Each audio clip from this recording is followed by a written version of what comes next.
I just think that everybody should pay their share of taxes and things and not just scrounge on people by going in lay-bys and making a nuisance of themselves.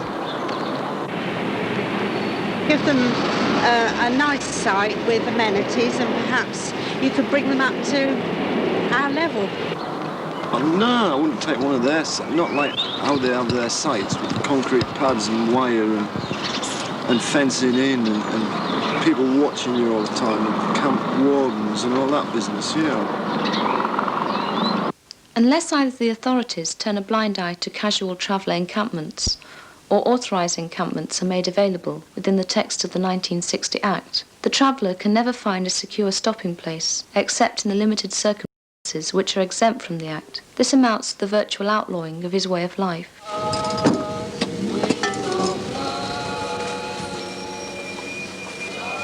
We should accommodate them. How is a different matter. I'm not sure. I don't really know much about them. Do you think that sites should be placed in areas where house-dwelling people would not normally want to live, i.e. by sewage works? I don't necessarily see why not. It's just getting a consensus within the area.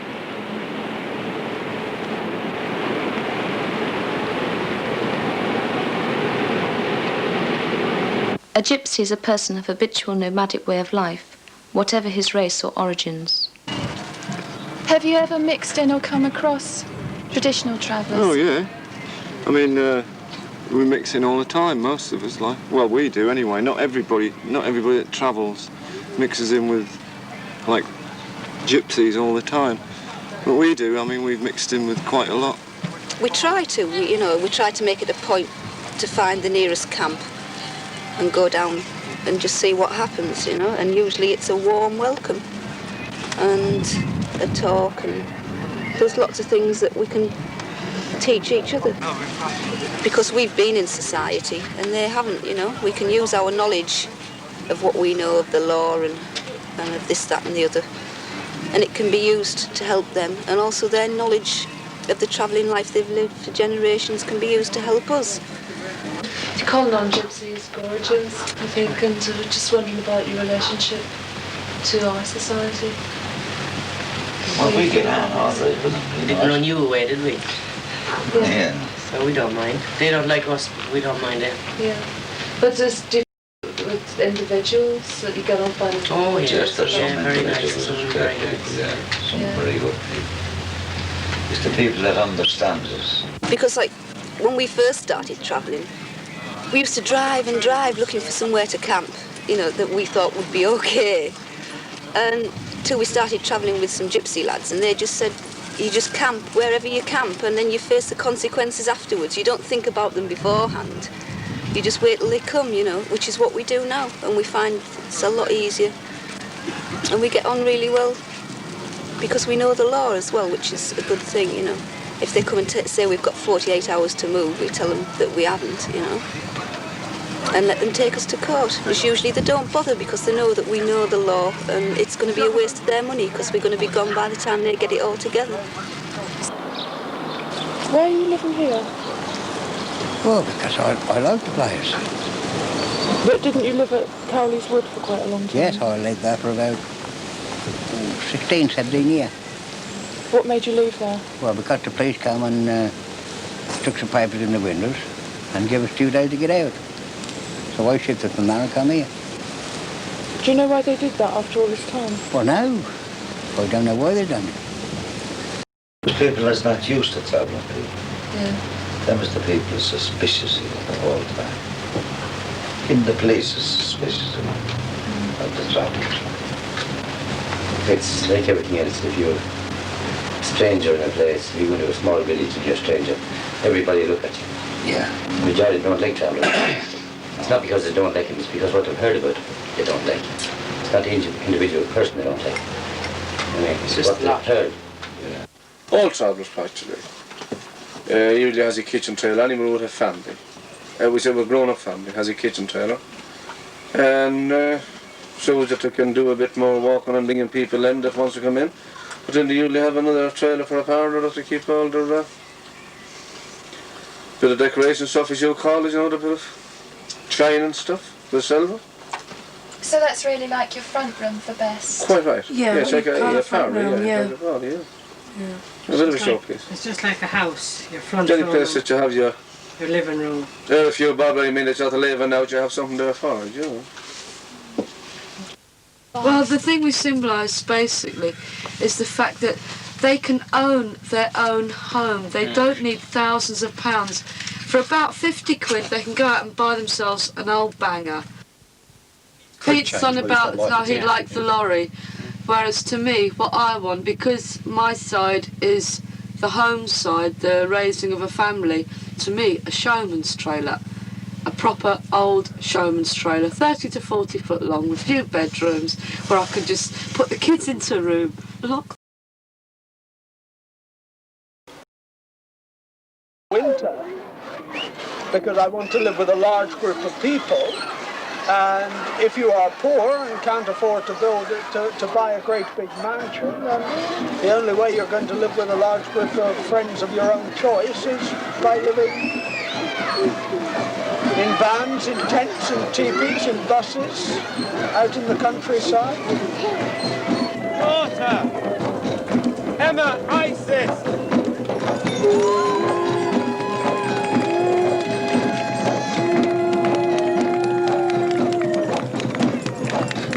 A warrior may strike beyond the street. Boy by name Arrow!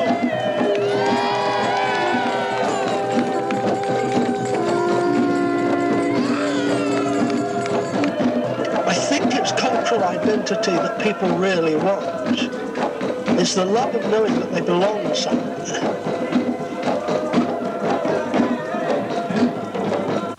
Margaret and myself are very pleased to be here this morning and be doing this ceremony.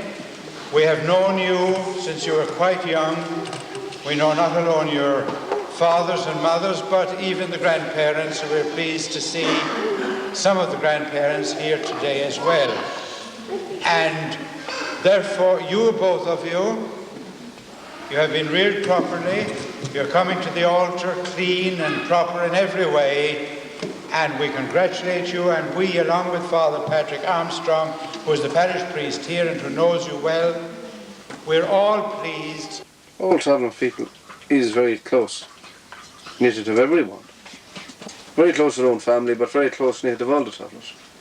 I mean, if there's a wedding going on anywhere, I mean, all travellers goes, even you're not invited, you go, that you don't know the people who's getting married. I mean, it's common sense to know that any traveller knows where it is to go to the wedding. Just go, or to the christening, or to the funeral.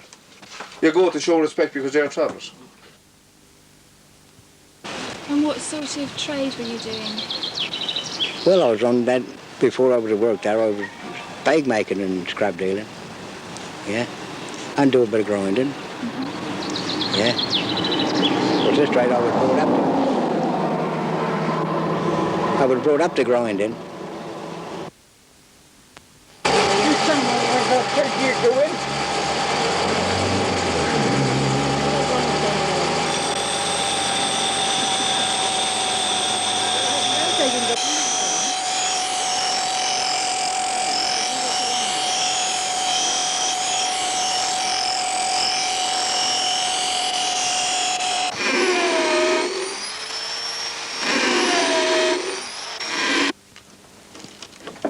Society is a very wasteful society, and we come in and actually do something about that.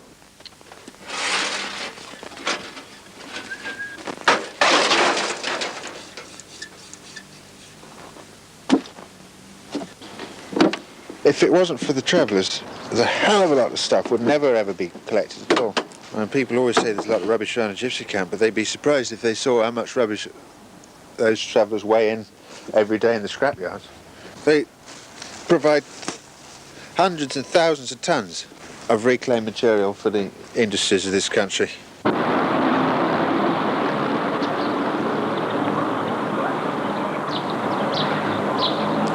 If there's things I can't do, then I can't do them.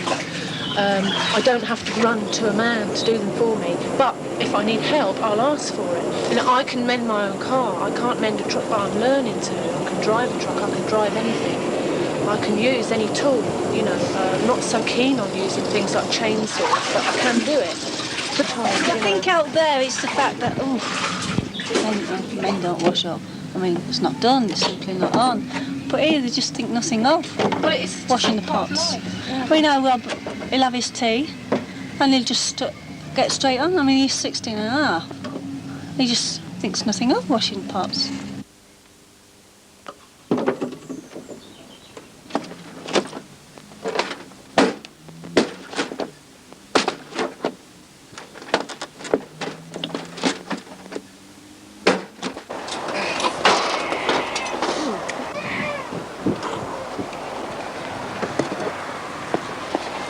Like, there's certain basic codes that we live by. Like, you don't chop down live wood, you don't leave your place rubbished up. Roaming. With our wagon on our horses, we roam around the town. People often laugh at us and our two skinny hound.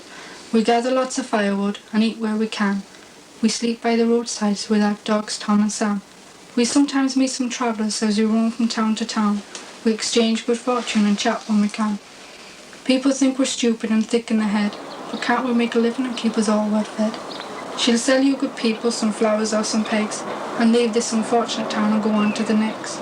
They say we are stupid, but just look around, for we can do the roaming when they're stuck in the town.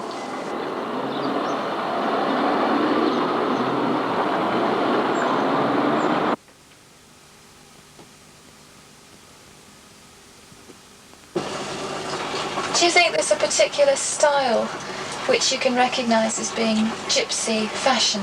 Oh, yeah. Kind of flashy things. Kind of flashy things and stainless steel things and chrome things. And good stuff.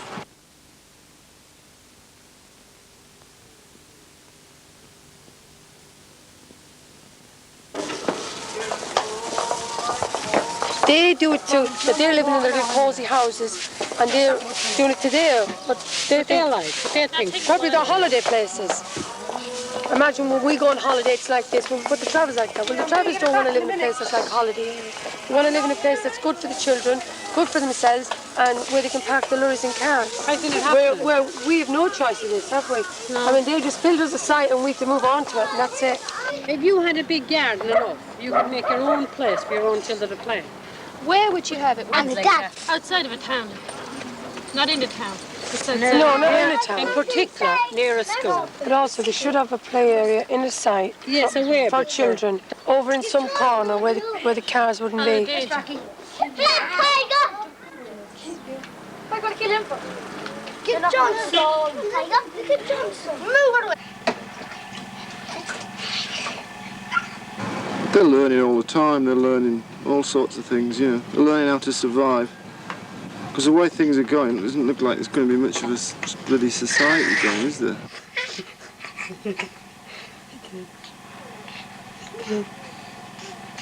This caravan size only supposed to be met 70 cars. And there's a council man telling me, Mr. Davis said, 17 families. Well, that was no matter how many children you had only supposed to have one caravan. That's pathetic. Which I mean, that's wrong. We're not rabbits, God bless us, necessarily. We're human beings. We have to separate. Go to bed. Go to bed now. Good night. No. Sabrina. Go. I manage now with the small children, with a bed here and a bed in there and one trailer. Because you put her 3 girls in there, in the bedroom. She sleeps here with her 2 little boys. The 2 little boys, really small, 4 and 2. So in the morning I can get the 2 little small, when the others get up for school. So the 2 little small ones get into the bedroom while I put the bed away. But if they're big, you can't do that. Well, now when they grow up, she'll have 2 big boys. Have a separate trailer. Why, she'll have to have another caravan.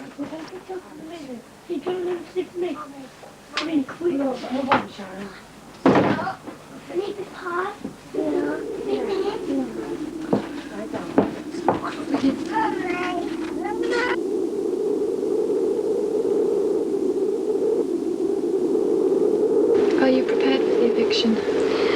Well, I'm always prepared to move anyway because I don't like being stuck in one place longer than I want to be.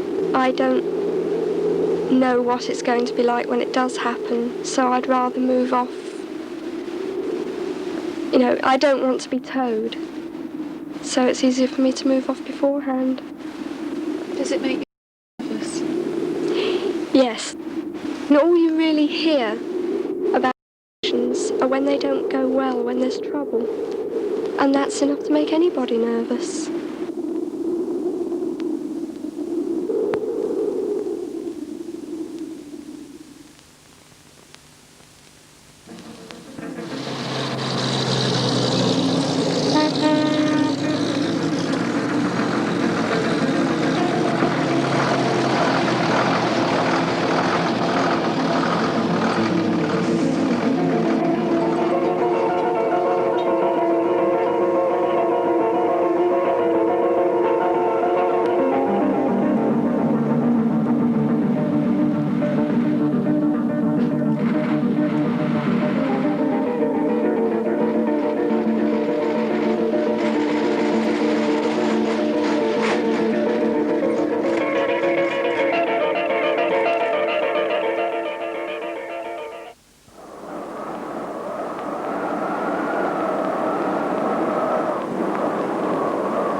Do you think some authorities are worse than others?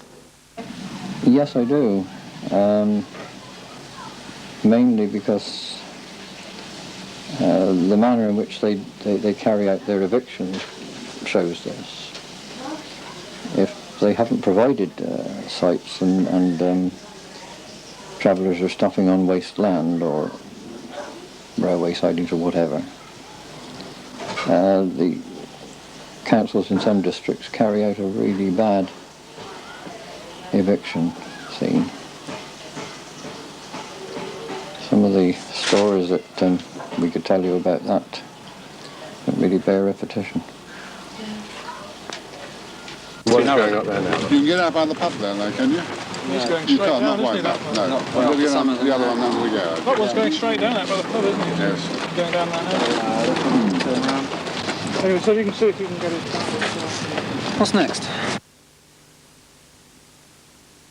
Could I ask you first how you would describe your feelings towards the bus people? I don't think I really have any feelings for or against them as a group of people, but the reason my attitude has changed over the last few months is that following harvest of last year, 1983, the people who were then living up the lanes stopped respecting my field boundaries. You have problems, I understand. That's right, yes. A lot of problems. About 5 years ago, my husband took his first heart attack. And he wasn't allowed to drive from that, you see. So our son stayed with us. So naturally he got married. He was 31, like he had to make his own life. So he got married on the 21st of April. And he went and put us in the site. We knew when we were going in, we were doing it illegally, like, because you got to ask. There was an empty plot. But we thought it was an empty plot, and we thought account of the circumstances we'd be left there. But before we take it away, he said, we'll put this caravan anywhere you want, on a lay-by or in a piece of field. So I said, you could put it on a lay-by, and I'd be moved tomorrow.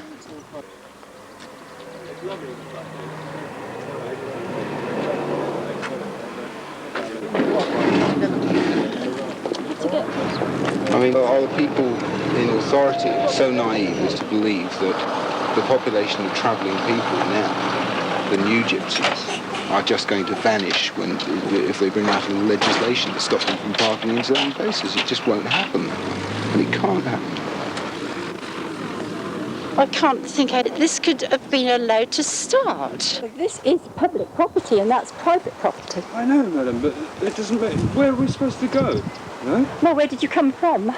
Well, we were 2 miles down there, and this morning 200 policemen turned up. Well, where do you come from originally? We don't, we just travel. Well, where have you been all this time then? Doing all this sort of thing? We've been travelling all over the country. Well, I hope you won't stay there very long anyway. Why couldn't that caravan be shifted off the pavement down there? Because we phoned the police every day this week about it.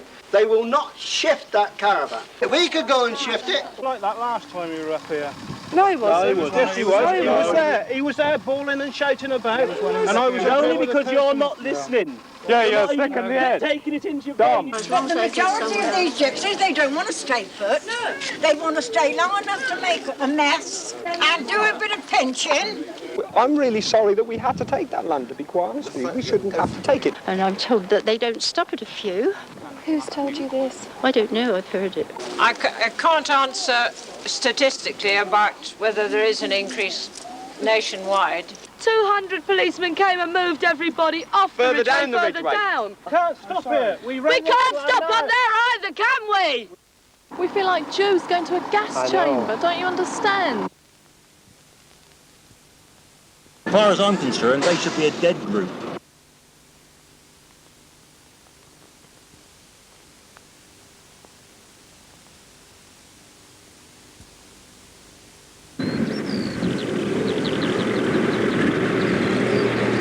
Look, the accommodation problem is so severe, we have to take responsibility of finding our own accommodation. We could be on a council list for years, we'd be living in fucking derelict buildings, but no, we've solved that problem for you, yeah? You don't have to house us, we've got our own houses. I'd rather live in a truck than a house then. Yeah.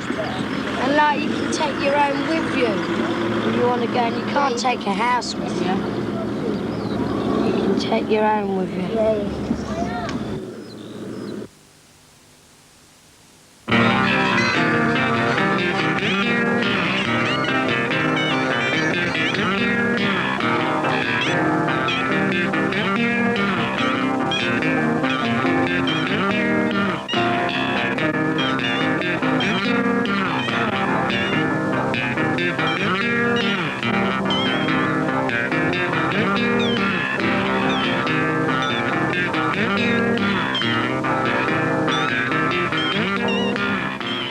It seems like, I can live my life out of this. I can see myself as an old person sitting around here, getting me bowl of food, and I can see it going all right. Once, I think my mother asked me what I thought it'd be like being a 40-year-old living. And I said, I don't know, I'll let you know, because that's what I am. They seem very mysterious, strange, and their clothes, the way they live. In literature, they're fascinating people. They're always appearing in novels as symbols of nature and unfettered expression and all of this. But I've never met any in real life. Yeah, I like it. Wait a minute. I should take the whole thing. You don't go around with your clothes off like that, washing at the river. No, You never would get a gypsy woman washing her clothes like that. Not with half her clothes. Not with her. Oh yeah, I like that one though. Well, no way to go around. Let me see. Well, I needn't tell you what she would be called. This is how we're supposed to go around, God. Everything is normal except the woman. You don't go around with your tits hanging out. Yeah, this would be a man's fantasy. Yeah, to have a gypsy woman like that. Walk through wood and meet all these women. Bloody Nora. Let's say a man outside has a God. Gypsies is like that. Come on now. I think we'll just take a part from this at the end. They think that we live in another kind of a world. No, we don't. A fantasy world. Down the Parkers and the Lethbridge is quite romantic on their sites. Romantic in what way? Well, it was a true sort of Romany site when I called one evening. There was the campfire and there was things cooking and there were children everywhere and it was absolutely tidy and there was nothing wrong with it and they were just normal people just leading a slightly different life. Yes. But that can't be said of some of the other sites I've visited.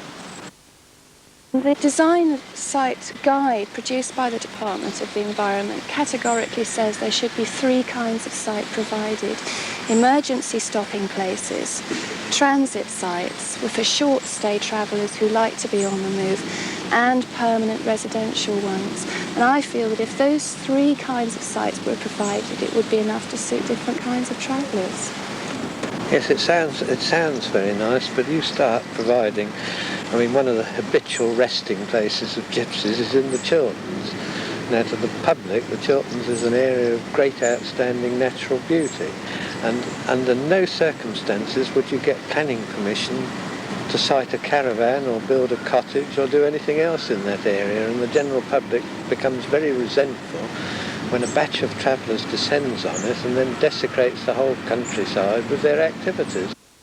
The traditional gypsy site that local authority provides is a large site for anything up to 20 or even 30 caravans. And one of the problems there is that you do get different gypsy families go on the site that perhaps don't get on together, and that does cause antisocial behaviour that reflects on the adjoining areas. Now, what we decided to do in South Oxfordshire, because we knew we were primarily aiming to help two separate families, was to provide what we're calling small family sites for up to no more than 3 or 5 caravans, which we'd hope one particular family would settle on for as long as they wished to. Well, I'm an environmental health officer from the local council.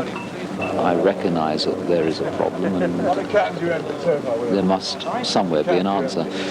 But 3 quite distinct needs, and those needs are clearly not being met. Quite forward-looking. The main problem we've found with that is that it means instead of looking for one site in a particular area, it means we may need to find 2 or 3. And unfortunately, and we do say unfortunately, the local people don't seem to distinguish between a large site and a small site. All we're paying it for now is a piece of concrete. Yeah, where's the money for? Well, let them come and ask our opinion, like you're doing here now. Let them come and ask our opinion and ask how we want our site built. That's your workplace there. Here.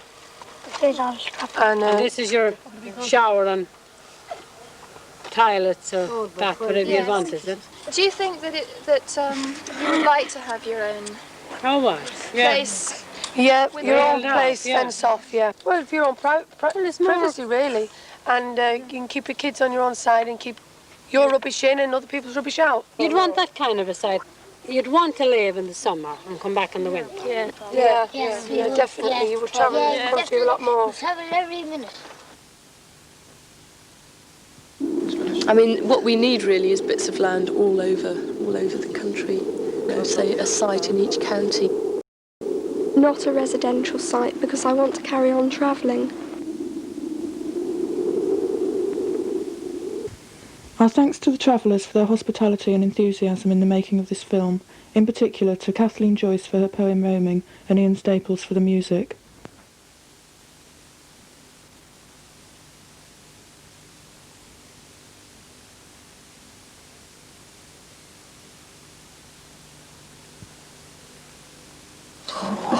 But I mean, instead of a battle, there should just be lots more tolerance, I think.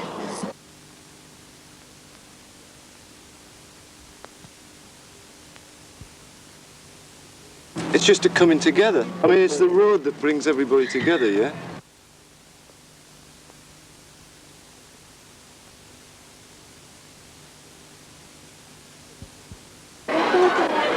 What I do think about it is that for 30 days of the year, you wonder why ever you live like this, and all the rest of the time, you wonder why you didn't live like it all your life.